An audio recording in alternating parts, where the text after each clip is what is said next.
Hello children. In previous lecture we discussed about chapter number 2 in geography. The name of the chapter is land, water, soil, natural resource. इसमें मैंने आपको काफ़ी topic पढ़ाया था। Land का definition मैंने बताया, उसका लैंड यूज़ किस प्रकार होता है, प्राइवेट एंड कम्युनिटी लैंड पढ़ाया था, डिप्लीशन ऑफ लैंड पढ़ाया था। डिप्लीशन ऑफ लैंड से क्या नुकसान हो रहा है और उसको किस प्रकार हम बचा सकते हैं, ये सारा टॉपिक पिछले टर्म पे डिस्कस किया था। आपका होमवर्क मैंने प्राइवेट और कम्युनिटी लैंड के बारे में भेजा था, जिसे आपने कंप्लीट किया है। तो ये 4 टॉपिक हुए थे पिछले टर्म पे। आज आपके लेक्चर को कंटिन्यू ले चलते हैं और आज नेक्स्ट हेडिंग देखते हैं, और वो हेडिंग है कंजर्वेशन ऑफ लैंड। अभी हम लैंड के बारे में डिस्कस कर रहे हैं। सेकंड टॉपिक जो इसका है वो है सॉइल के बारे में डिस्कस करना। तो अभी लैंड आज हम लोग फिनिश कर देंगे अपने इस लेक्चर में। तो नेक्स्ट हेडिंग है conservation of land. Conservation means क्या होता है? कंजर्व करना, किसी को बचाना। जैसे लैंड का क्या हो रहा है, मिसयूज बहुत ज़्यादा हो रहा है। हम इतना कंज्यूम कर रहे हैं लैंड का कि जो अच्छे खासे फर्टाइल लैंड है उनका भी हम पूरी तरह यूज़ नहीं कर पा रहे हैं। तो किस प्रकार आप लैंड को कंजर्व करेंगे, किस प्रकार उसे बचाएंगे? क्लियर?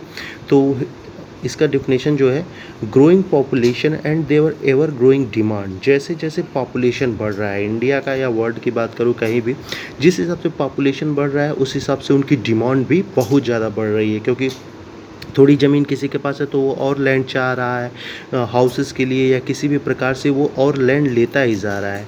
तो जैसे जैसे पॉपुलेशन बढ़ रहा है उस तरह लैंड की डिमांड भी बढ़ती जा रही है। Has led to large scale destruction of forest cover and arable land. यहाँ एक वर्ड आया है एरेबल लैंड। एरेबल लैंड क्या होता है? ऐसा लैंड जो एग्रीकल्चर के लिए बहुत अच्छा हो।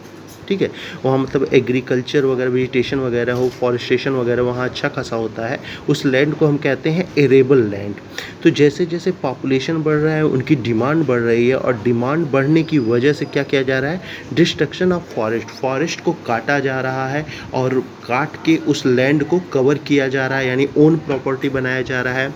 साथ ही जो एरेबल लैंड है, यानी जो एग्रीकल्चर के लिए लैंड होता था, जहाँ अच्छा खासा फॉरेस्टेशन या वेजिटेशन वगैरह होता था, उन लैंड को क्या किया जा रहा है? कवर किया जा रहा है। किस लिए कवर किया जा रहा है? कि यहाँ हम लोग अच्छा खासा इंडस्ट्री इस्टेब्लिश करेंगे या अच्छा खासा अपना घर बनाएंगे, इसे हम लोग यूज़ करेंगे।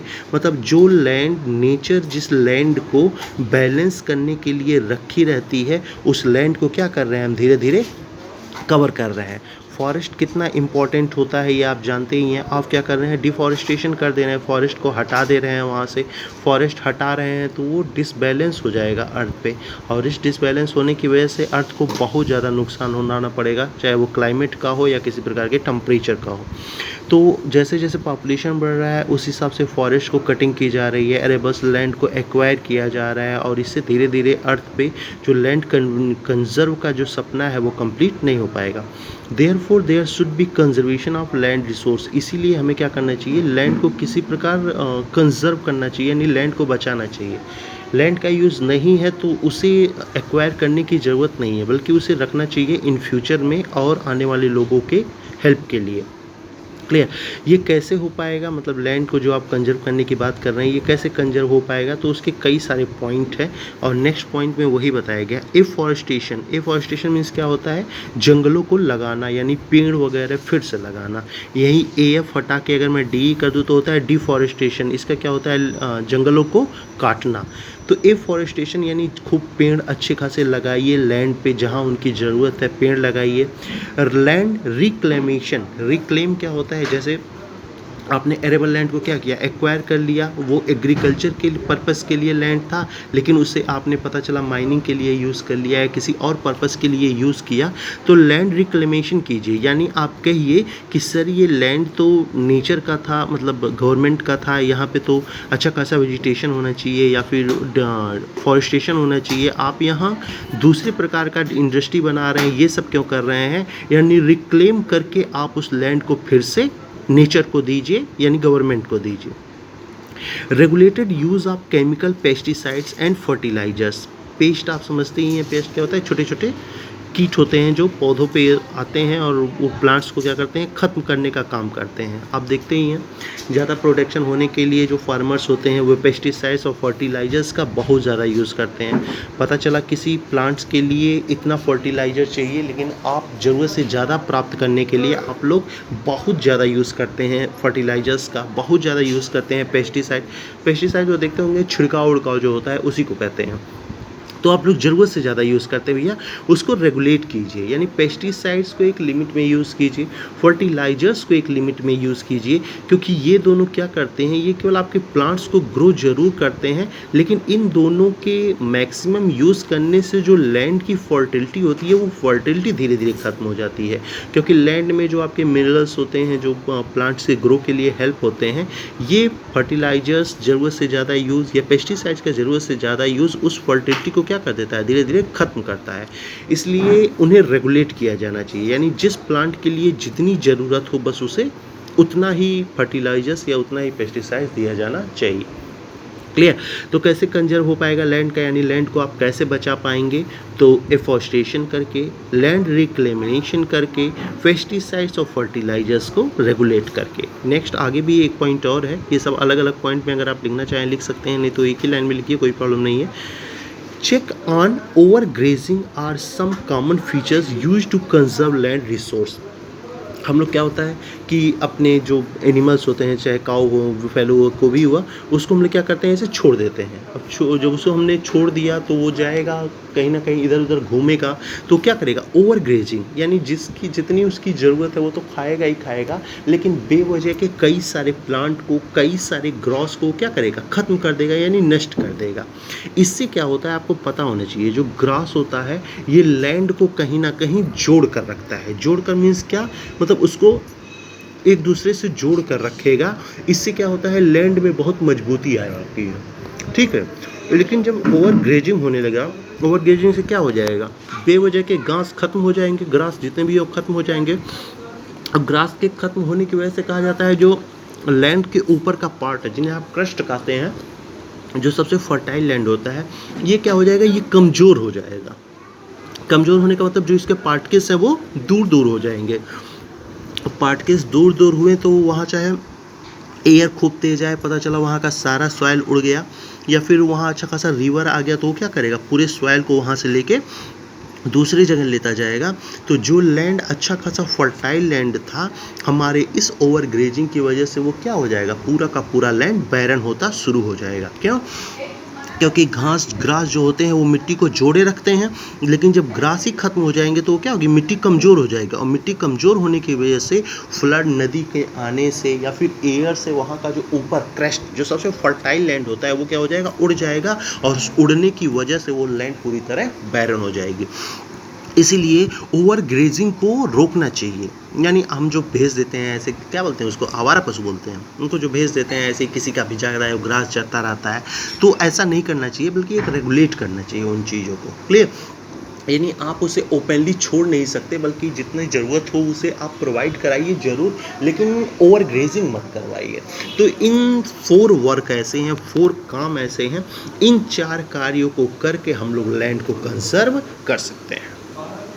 क्लियर? तो कंजर्वेशन ऑफ लैंड क्या होता है ये आप जान गए हैं। कंजर्वेशन ऑफ लैंड को रोक कैसे सकते हैं वो 4 पॉइंट आपने देख लिया। क्लियर? नाउ आगे बढ़ते हैं, आपके लेक्चर्स का नेक्स्ट पॉइंट लेते हैं, लैंड स्लाइड्स। स्लाइड्स क्या होता है आप जानते हैं, फिसलना या लैंड का गिरना, लैंड का खत्म हो जाना, ये कहलाता है लैंड स्लाइड। अर्थक्वेक आ जाए, फ्लड आ जाए, तो किससे क्या होता है, लैंड स्लाइड हो जाते हैं। अच्छा खासा वोल्केनो आ जाए तो इससे क्या होता है, लैंड स्लाइड होता है, यानी जो लैंड होता है वो क्या होना है, फिसलने लगता है, यानी खत्म हो जाता है। Landslides are simply defined as the mass movement of rocks. Landslide को हम कैसे डिफाइन कर सकते हैं, जब बहुत बड़ी मात्रा में चट्टानें, बहुत बड़ी मात्रा में आप, रॉक्स मीन्स क्या होता है, चट्टानें या मिट्टी जिसे आप बोलते हैं, डेब्रिस, बहुत बड़ी मात्रा में आपके रॉक्स, पत्थर एंड अर्थ डाउन, और जो मिट्टी होती है वो बहुत बड़ी मात्रा में जब नीचे गिरने लगे तो उसे हम कहते हैं लैंड स्लाइड्स। यानी रॉक्स, डेब्रिस और अर्थ डाउन बहुत ही बड़े मास मूवमेंट में, बहुत बड़ी मात्रा में जब ये गिरने लगता है, यानी स्लाइड होने लगता है, तो इस हम प्रोसेस को बोलते हैं लैंड स्लाइड्स। ते ऑफन, ये होता क्यों है, टेक प्लेस विथ फ्लड, क्यों होता है, नदियों के आने से, अर्थक्वेक के और वोल्केनो से। यानी लैंडस्लाइड कैसे होगा, जब उस एरिया में अच्छा खासा फ्लड आएगा, अर्थक्वेक आएगा और वोल्केनो आएगा। ये 3 सबसे बड़े फैक्टर होते हैं किसी भी लैंड स्लाइड्स के। क्लियर? तो लैंडस्लाइड से हम बचे कैसे? कैसे लैंडस्लाइड से हम लोग बच सकते हैं या लैंडस्लाइड को एक तरह से रोक भी सकते हैं? तो उसके लिए कुछ पॉइंट है। प्रोलॉन्ग्ड स्पेल नहीं सॉरी लैंडस्लाइड होता क्यों है, रीज़न क्या कारण है लैंडस्लाइड होने का, पहले वो पॉइंट देख लेते हैं, फिर प्रिकॉशन उससे बचाव का तरीका हम देख लेंगे। प्रोलॉन्ग्ड स्पेल ऑफ रेनफॉल, जब बारिश बहुत बड़ी मात्रा में होती है पर्वतीय क्षेत्रों में, जब पहाड़ों पर बहुत बड़ी मात्रा में रेनफॉल होता है, कैन काज हैवी लैंडस्लाइड, तो वो कारण बन जाता है बहुत बड़े लैंडस्लाइड का। That can block the flow of any river, तो क्या करेगा, जैसे मान लो ये आपका पर्वत है, ये पहाड़ है और नीचे क्या है, ये नदी, ये पहाड़ है और ये आपकी नदी बह रही है। इससे क्या होगा, बहुत यहाँ बारिश हो रही है तो क्या होगा, यहाँ बहुत बारिश हो रही है तो ये लैंडस्लाइड होगा ना, यहाँ पे क्या होगा, ये पर्वत धीरे धीरे इसके रॉक्स गिरने लगेंगे। जब वो रॉक्स गिरेंगे तो वो नदी में ही जाएगा ना, नदी में जब ये रॉक्स जाएगा तो कहीं ना कहीं आपने क्या किया, नदियों के रास्ते को रोक दिया। जब आपने नदी के रास्ते को रोका तो ये नदी तो रुकने वाली है नहीं, ये कोई और रास्ता ढूंढेगी बहने के लिए, तो ये क्या करती है, कोई और रास्ता ढूंढती है और उस रास्ते पे एक बहुत बड़ा पॉपुलेशन, बहुत सारे लोग इस्टेब्लिश होते हैं, उनके लिए ये बहुत डेंजरस हो जाता है क्योंकि ये नदी उस एरिया में फ्लड के रूप में जाती है। वही लिखा गया है, that can block the flow of any river for quite some time and cause havoc fall of people around, और वो नदी जो बड़े आराम से उस पर्वतीय क्षेत्र में बह रही थी, इस लैंडस्लाइड की वजह से वो नदी अपना रास्ता मोड़ ली और जहाँ पॉपुलेशन है, जहाँ पे लोग हैं, उस एरिया में वो नदी एंट्री कर जाएगी और उस एरिया के साथ साथ उन लोगों के लिए वो बहुत ही डेंजरस यानी खतरनाक हो जाती है। Clear? In the hilly terrain landslide have been a major and widely spread natural disaster. अगर मैं हिली टेरेन मीन्स ऐसा क्षेत्र जो हिली हो, मतलब वहाँ जो लोग रहने वाले हैं, इन द हिली टेरेन लैंडस्लाइड, उन एरिया के लिए लैंडस्लाइड जो होता है ये बहुत बड़ा नेचुरल डिजास्टर होता है। निश्चित तौर पे आपने ऊपर रीज़न देख लिया क्यों बड़ा नेचुरल डिजास्टर होता है, क्योंकि इसकी वजह से उस एरिया में अच्छा खासा फ्लड आ जाता है। फ्लड ही नहीं, लैंडस्लाइड की होने की वजह से कई और सारे भी डेंजरस चीज़ें वहाँ हो जाती हैं। तो ये बहुत बड़ा नेचुरल डिजास्टर होता है उन हिली एरियाज़ के लिए जहाँ लोग नीचे रहते हैं, तराई क्षेत्रों में जहाँ लोग रहते हैं। क्लियर? तो आपने देख लिया कंजर्वेशन ऑफ लैंड क्या होता है, यानी लैंड को कंजर्व करना। कंजर्व आप कैसे कर सकते हैं वो पॉइंट आपने देख लिया। लैंडस्लाइड होता क्या है, कैसे आता है वो आपने देख लिया।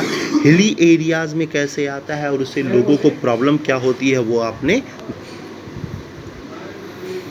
आपने देख लिया, किस प्रकार हिली एरियाज़ में और माउंटेन एरा में इसका इफेक्ट पड़ता है। क्लियर? नेक्स्ट रीडिंग देखते हैं कि इस लैंडस्लाइड से बचाव का तरीका क्या है। प्रिकॉशन अगेंस्ट लैंडस्लाइड से आप कैसे बच सकते हैं। तो पहला पॉइंट है हजार्ड मैपिंग। हजार्ड मीन्स क्या होता है, dangerous mapping. Locate areas prone to landslide, ऐसे एरिया को आप लोकेट कर लीजिए जिस एरिया में लैंडस्लाइड होता है, यानी वहाँ आपको बसने की कोई ज़रूरत नहीं, वहाँ आपको रहने की या जाने की कोई ज़रूरत नहीं, मतलब उन एरियाज़ को आप मार्क कर लीजिए जिस एरिया में लैंडस्लाइड के होने के ज़्यादा चांसेस होते हैं। Such area should be avoided to building settlement, इस एरिया में किसी प्रकार का कोई बिल्डिंग सेटलमेंट करने की ज़रूरत नहीं है, किसी प्रकार का यहाँ बिल्डिंग मत बनाइए, यहाँ पे रहने की ज़रूरत नहीं है, किसी प्रकार का इंडस्ट्री मत इस्टेब्लिश कीजिए। यानी ये जो एरिया होता है वहाँ किसी प्रकार की एक्टिविटी करने की ज़रूरत नहीं है, यानी उस एरिया को आप ऐसे ही छोड़ दीजिए क्योंकि वो आपकी मजबूरी है, क्योंकि वहाँ लाइफ का खतरा बहुत ही ज़्यादा होगा। आप कहेंगे सर तो इसका मतलब क्या लैंड छोड़ दिया जाए, तो क्या करेंगे बाबू, लाइफ है तो लैंड तो लाइफ है तो फिर कोई दिक्कत वही नहीं है, लाइफ है तो सब कुछ है। जब लाइफ ही नहीं रहेगा तो उस लैंड को आप लेकर क्या करेंगे, यानी ऐसे एरियाज़ को आप मैपिंग करके छोड़ दीजिए जिस एरिया में लैंडस्लाइड को किसी भी प्रकार से रोका जाना इम्पॉसिबल है, असंभव है। दूसरा, construction of retention wall to stop land from slipping, बहुत इंपॉर्टेंट है ये रेंसन वॉल क्या होता है। तो आप कभी जाइए हिलीज एरिया वगैरह में, पहाड़ों एरिया में देखिए तो पहाड़ ऐसे होता है अपना, उसमें यहाँ देखिए ऐसे रोड वगैरह पे यहाँ एक क्या होता है, दीवार ऐसे लगा होता है, दीवार होता है ना जो अब क्या बताऊँ, वैष्णो देवी अगर गए होंगे तो आप देखे होंगे जिस रोड पे आप मूव करते हैं उस रोड के किनारे अच्छा खासा ऐसे दीवार बना होता है, ये इसी को कहते हैं रेंसन वाल। तो ये रेंसन वाल क्या होता है, बहुत इंपॉर्टेंट होता है क्योंकि ये कहीं ना कहीं लैंडस्लाइड को रोकता है और उससे सामान्य जनजीवन किसी प्रकार प्रभावित नहीं हो पाता। ठीक है, इसलिए हिली एरियाज़ हुआ या कहीं लैंडस्लाइड वाले एरियाज़ में ये रेंसन वॉल बनाया जाना बहुत ज़रूरी है, क्योंकि इसको बनाए जाने से निश्चित तौर पे सामान्य लोगों को किसी प्रकार का कोई नुकसान नहीं पहुंचता। पहला कैसे बचाव है लैंडस्लाइड का, पहला बचाव है आप उन जगहों को चिन्हित कर लीजिए और वहाँ किसी प्रकार का कोई बिल्डिंग या कोई एक्टिविटी करने की ज़रूरत नहीं है। दूसरा, लैंडस्लाइड एरियाज़ में क्या कीजिए, रेंसन वॉल बनाइए, जो सड़क वगैरह आप बनाते हैं उसके किनारे रेंसन वॉल बनवाइए जिससे लैंडस्लाइड से किसी प्रकार का नुकसान ना हो पाए। Increase in vegetation cover to avoid landslide, हाँ बहुत इंपॉर्टेंट है।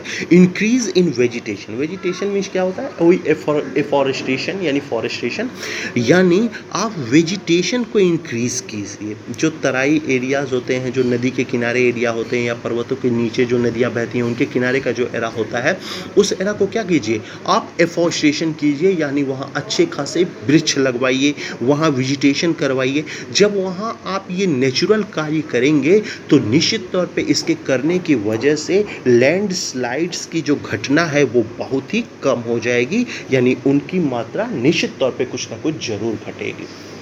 क्लियर, यानी जो ऐसे एरिया है जहां आपको लगता है कि ये फर्टाइल लैंड है, यहाँ अच्छा खासा एग्रीकल्चर हो सकता है, यहाँ अच्छा खासा क्रॉप प्रोड्यूस किया जा सकता है, तो निश्चित तौर पे उस एरिया में ऐसा कार्य करिए, क्योंकि ऐसा कार्य करने की वजह से निश्चित तौर पर वहाँ लैंडस्लाइड की घटना को कम किया जा सकता है।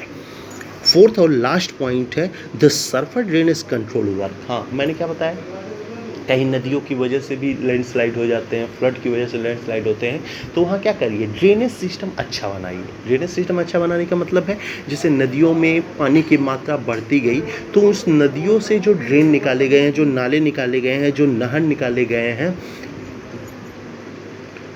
वो नहरों को क्या कीजिए, साफ बनाइए, उसे अच्छे से व्यवस्थित कीजिए।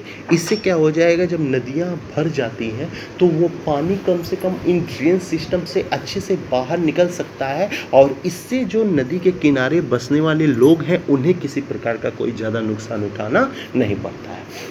उनका वेजिटेशन भी अच्छा हो जाएगा और निश्चित तौर पे किसी प्रकार के फ्लड आने का भी कोई चांस नहीं रहेगा, किसी प्रकार के लैंडस्लाइड होने का भी चांस नहीं रहेगा, जिससे निश्चित तौर पे उन्हें काफ़ी हेल्प मिलेगा। क्लियर, तो ये जो पॉइंट है प्रिकॉशन, इस पॉइंट के साथ आपके लैंड वाला टॉपिक यहाँ फिनिश हो जाता है। यानी लैंड में आपने अच्छा खासा नोट कवर किया, लैंड का आपने डिफिनेशन देखा, लैंड का हम लोग यूज़ किस प्रकार करते हैं, और आपने देखा अर्थ पे जो लैंड आपके 30% क्षेत्र पर है भी, उन 30% में आप कितना यूज़ करते हैं आपने वो भी देख लिया। लैंड का यूज़ किस रूप में होता है वो आपने देखा, किस लैंड का किस रूप में यूज़ कर रहे हैं उस किस पे डिपेंड करता है वो पॉइंट आपने देखा, जहाँ क्लाइमेट, सॉयल, मिनरल्स, वाटर, ये सब पे डिपेंड करता है यूज़। प्राइवेट और कम्युनिटी लैंड आपने देखा, प्राइवेट लैंड मैंने बताया था जो किसी एक इंसान का, और निश्चित तौर पर पूरा लैंड गवर्नमेंट का है, उसमें कोई वो नहीं है, लेकिन कुछ एरियाज़ दिए जाते हैं हर एक इंसान को, वो प्राइवेट और कम्युनिटी क्या होता है, ऐसा एरिया जो सभी के लिए होता है। साथ ही आपने डिप्लेशन देखा कि किस प्रकार जो लैंड है उनका डिप्लेशन हो रहा है, किस तरह उसका नुकसान हो रहा है, ये सारा पॉइंट आपने देखा। उस डिप्लीशन की वजह से किस प्रकार का नुकसान हो रहा है, लैंड डिग्रेशन हो रहा है, लैंडस्लाइड्स हो रहा है, सॉइल इरोजन हो रहा है, उस प्रकार किस प्रकार का नुकसान हो रहा है आपने वो देखा।